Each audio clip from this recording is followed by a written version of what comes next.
दोस्तों देखिए, ये मोगरा प्लांट में फूल निकले और ये आपको सूखे सूखे फूल दिखाई दे रहे हैं। जब एक बार फूल बनते हैं, सूख जाते हैं, तो दोबारा पूरी तरह से भरपूर फूल लेने के लिए हमें मोगरा के पौधे में कुछ काम करना पड़ता है। दोबारा से फ्लावरिंग के लिए मोगरा के पौधे को तैयार करना पड़ता है।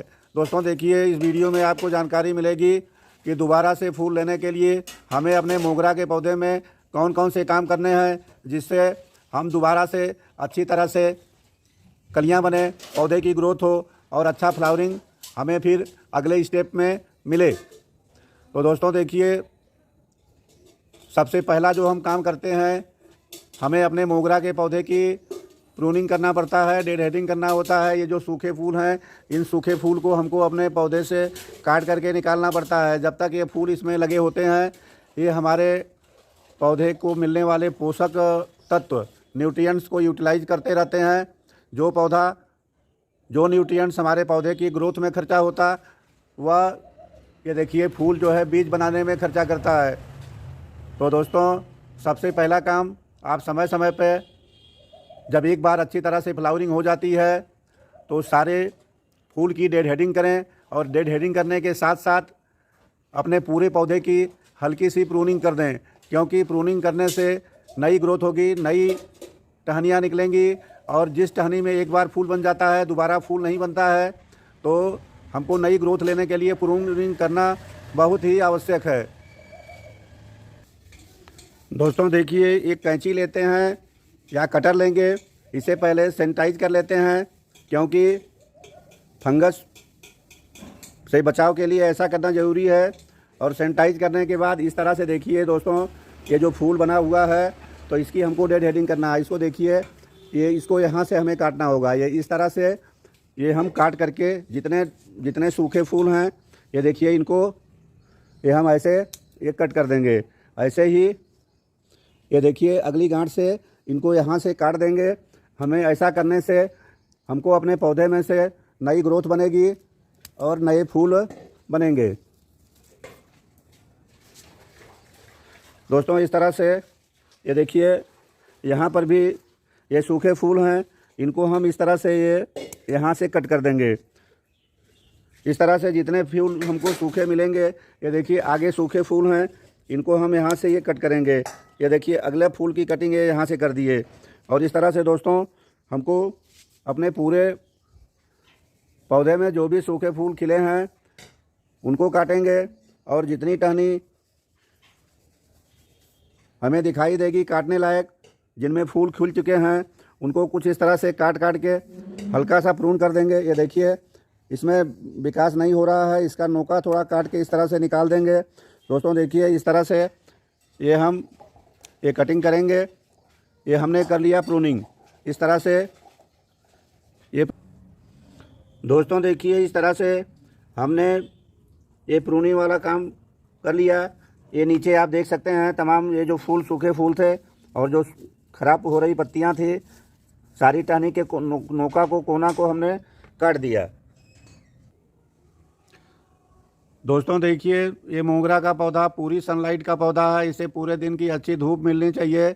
अगर धूप नहीं मिलेगा तो इसमें फ्लावरिंग नहीं होगी। मोगरा अरबियन जास्मिन शीतोष्ण, गर्म और नम जलवायु का पौधा है। इसके पौधे को अच्छी खासी गर्मी चाहिए बढ़ने के लिए, और साथ में इसके गमले की मिट्टी जो है ये हमेशा नम होनी चाहिए। ये हमारे गमले की आप मिट्टी देख सकते हैं, एकदम से नम मिट्टी की ज़रूरत होती है। इसका पानी कभी सूखे ना। दोस्तों सुबह के टाइम पे इसके ऊपर आप पानी से स्प्रे करेंगे तो पौधा और ज़्यादा खुशहाल रहेगा। स्प्रे को शाम के समय पर ना करिए। शाम के समय पे ये पत्तियों से पानी जल्दी सूखता नहीं है, और अगर रात भर पत्तियां गीली रहेंगी तो इनमें पत्तियों पे फंगस आने का डर रहता है। तो दोस्तों इस तरह से पानी गर्मी के दिन में ज़रूरत पड़े तो सुबह शाम दोनों टाइम पानी दीजिए। और पानी देने के बाद दोस्तों इसका मल्चिंग कर देना चाहिए। सूखी पत्तियों को इसके ऊपर अगर आप रख देंगे गमले में चारों तरफ से, तो इसमें नमी बराबर बरकरार रहती है। तो दोस्तों इस तरह से पानी का ध्यान रखिए। पानी कैसे दें? जब भी हल्की सी मिट्टी सूखी दिखाई दे तुरंत पानी डालिए। अब इसके बाद हम इसमें बात करेंगे फर्टिलाइज़र की, कौन सी खाद डालें। जिससे ये हमारा मोगरा का पौधा बहुत तेज़ी से फ्लावरिंग करे, तेज़ी से पौधे की ग्रोथ हो और तमाम कलियां बने, तमाम फूल खिले। तो दोस्तों इसके बारे में हम आपको बताएंगे कि फर्टिलाइज़र हम कौन सा इस्तेमाल करते हैं। दोस्तों देखिए, अब हमको जानना है, बेसिक बात समझिए कि मोगरा के पौधे में किस फर्टिलाइज़र की ज़रूरत है। तो आपको यह जानना होगा कि इसको ग्रोथ के लिए, इसमें फ्लावरिंग के लिए, इसकी जड़ की मजबूती के लिए हमको कौन सी खाद डालना चाहिए, कौन कौन से न्यूट्रिएंट्स हमारे पौधों को चाहिए। तो दोस्तों देखिए, इसकी ग्रोथ के लिए नाइट्रोजन की ज़रूरत होगी, जड़ों की मजबूती के लिए ये फास्फोरस चाहिए, और जो कलियां बनेंगी और फूल बनेंगे, इसके लिए हमको पोटेशियम चाहिए। इसका मतलब सीधा सीधा यह हुआ कि हमको NPK, नाइट्रोजन, फास्फोरस और पोटेशियम युक्त कोई भी फर्टिलाइज़र हमें अप्लाई करना होगा। अब आप केमिकल फर्टिलाइज़र भी दे सकते हैं और ऑर्गेनिक फर्टिलाइज़र भी दे सकते हैं। दोस्तों अपने पौधे में हम ज़्यादातर ऑर्गेनिक फर्टिलाइज़र इस्तेमाल करते हैं। हम आपको इस वीडियो में ऑर्गेनिक फर्टिलाइज़र की जानकारी देते हैं। दोस्तों देखिए, सबसे पहला जो ज़रूरी खाद है, ये देखिए हमने डिब्बे में लिया है। ये करीब 250-300 ग्राम कंपोस्ट खाद है। ये हमारी कंपोस्ट लीफ कंपोस्ट है, पत्तियों की खाद है। आप कोई भी कंपोस्ट इस्तेमाल कर सकते हैं।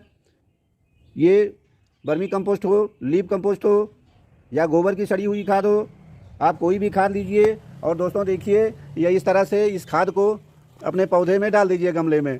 ये देखिए हमने ये फर्टिलाइज़र की कम से कम ये 300-400 ग्राम की मात्रा इस तरह से डाल दिया, और इस फर्टिलाइज़र को हम ये पूरे गमले में चारों तरफ फैला देंगे। दोस्तों देखिए, फैलाने के बाद आपको करना क्या है कि कोई टूल्स लेकर के इस तरह से गुड़ाई करना है। गुड़ाई करके इस कंपोस्ट फर्टिलाइज़र को अपने गमले की मिट्टी में इस तरह से मिक्स कर देना है। ये देखिए, इस तरह से हमने ये गुड़ाई किया, जो हमने फर्टिलाइज़र गोबर की डाला ये इसमें मिक्स हो गई। तो दोस्तों देखिए, एक साथ में बहुत ज़्यादा फर्टिलाइज़र अप्लाई नहीं करना है। अगर आपने गोबर की खाद दिया है तो गोबर की खाद के साथ में आप इसमें कोई एक लिक्विड फर्टिलाइज़र डाल सकते हैं। आज हम जो इस्तेमाल करेंगे लिक्विड फर्टिलाइज़र, ये देखिए लिक्विड फर्टिलाइज़र इस डिब्बे में आपके सामने है। दोस्तों देखिए, यह जो लिक्विड फर्टिलाइज़र है, तो इसे हम कैसे बनाए हैं इसकी जानकारी अभी हम आपको देंगे, और इससे पहले हम अपने इस फर्टिलाइज़र को अप्लाई कर लेते हैं। दोस्तों देखिए, ये फर्टिलाइज़र की हमने 5 ग्राम की मात्रा पानी में भिगो दिया था। अब ये फर्टिलाइज़र फर्मेंट होकर तैयार है। इसमें हम मिलाएंगे पानी, और पानी ये आधा लीटर पानी डाल करके इसको कर लेंगे इस तरह से डाइल्यूट। दोस्तों देखिए, अब ये फर्टिलाइज़र डाइल्यूट होके अपने मोगरा के पौधे में डालने के लिए तैयार है। दोस्तों देखिए, इस फर्टिलाइज़र को हम ये इस तरह से अपने मोगरा के गमले में ये इस तरह से चारों तरफ से डाल देंगे। दोस्तों देखिए, हमने जो फर्टिलाइज़र अभी अप्लाई किया, तो इसको हमने तैयार किया। इसमें देखिए महक बहुत ज़्यादा आ रही है। इसमें हमने इस्तेमाल किया सरसों की खली और नीम खली और बोन मील। ये 3 सामान को हम पानी में 3 दिन पहले भिगो के रख दिए थे। अभी जब फर्टिलाइज़र मेरी एकदम से फर्मेंट होकर तैयार हो गई है, तो उसको डाइल्यूट करके पानी मिला करके हमने अपने इसमें गमले में डाल दिया। तो दोस्तों देखिए, इसमें बहुत ज़्यादा फर्टिलाइज़र की ज़रूरत नहीं है, फिर भी ये देखिए कलियां बनना प्रारंभ हैं। तो इस हालत में हमारे पौधे को चाहिए पोटेशियम की भारी मात्रा। तो पोटेशियम की मात्रा को मेंटेन करने के लिए सरसों की खली, नीम खली से पोटेशियम मिलेगा, लेकिन कम मात्रा में मिलेगा। तो पोटेशियम की मात्रा को बढ़ाने के लिए हम देखिए इस्तेमाल करेंगे एक फर्टिलाइज़र हमने ये तैयार करके रखा है। ये देखिए कई दिन से इस फर्टिलाइज़र को हमने तैयार किया है। इसमें आप देख सकते हैं ये केले के छिलके का लिक्विड फर्टिलाइज़र है। तो दोस्तों अब ये देखिए, ये फर्टिलाइज़र एकदम से बन के तैयार हो चुकी है, केले के छिलके की खाद। इस केले की छिलके की खाद को इस तरह से हम ये देखिए, ये थोड़ी थोड़ी मात्रा इसे हम चारों तरफ से अप्लाई कर देंगे। दोस्तों देखिए, केले की छिलके की खाद में पोटेशियम की मात्रा बहुत ज़्यादा होती है।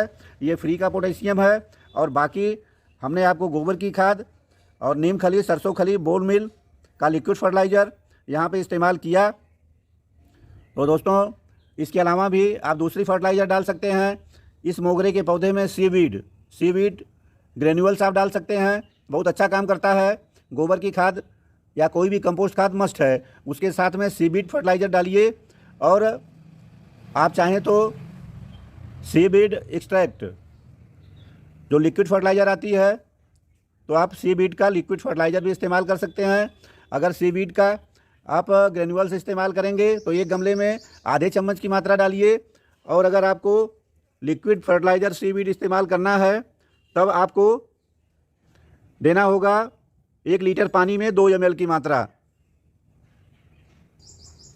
दोस्तों देखिए, ये 3 दिन का अपडेट है और आप देख सकते हैं कि हमारे मोगरा के पौधे में ये कलियां बनना शुरू हो गई हैं।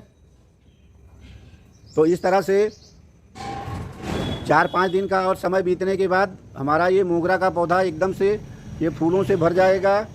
दोस्तों इस तरह से आप अपने मोगरा के पौधे को दोबारा फ्लावरिंग के लिए तैयार कर सकते हैं और ढेर सारे फूल ले सकते हैं। वीडियो को यहीं समाप्त करते हैं। नमस्कार, जय हिंद।